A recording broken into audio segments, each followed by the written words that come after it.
Across the studio tonight is my colleague, Action News anchor, Brian Abel. Brian? Dave, so good to be with you. As we know, the winner will face Governor Gretchen Whitmer on November 8th. All 5 GOP candidates see eye to eye on a lot of the contentious issues, but it's still maybe an unpredictable race. Right now, let's bring in Dave Dulio, professor of political science at Oakland University, joining us live to offer some insight. Dave, good to see you as always around this time of Michigan politics. What kind of challenges could the GOP primary winner present to Governor Whitmer? Well, I think and first off, Brian, it's always nice to talk to you. Good to see you.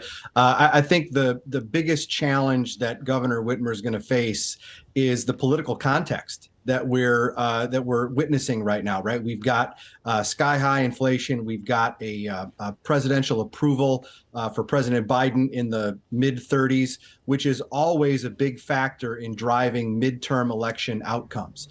And in Michigan, we've seen that trickle down to gubernatorial races, as well as state Senate and state House races, which of course are also on the ballot. So the bad political context for Democrats this year is one that the Republicans are looking to take advantage of, and that Governor Whitmer is going to have to try to fend off.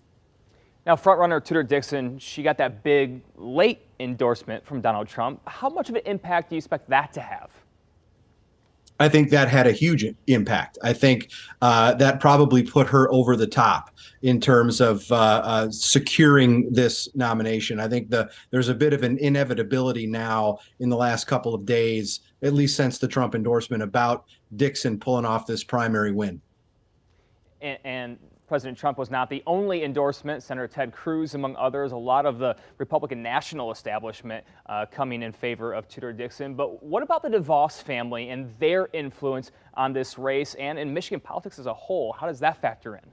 Sure. I think, you mentioned Michigan politics as a whole. The DeVos family has been Michigan Republican politics in a lot of ways for decades and decades. As she served as Betsy DeVos served as Secretary of Education under President Trump, but those two had a falling out.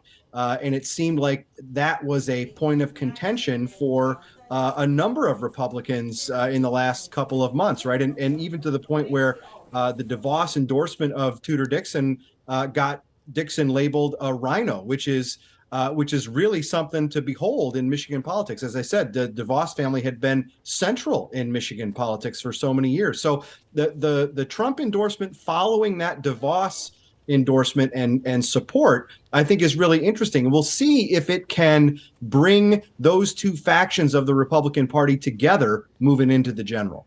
And it was a huge fallout between President Trump and DeVos following January 6th and her discussion about potentially invoking the 25th Amendment and then resigning right afterwards. So that's where that sticking point began, where that fracture began, and now it's led us to here. So Dave, thank you so much for your expertise, and make sure to stick around for us. We'll come back to you a little bit later this hour.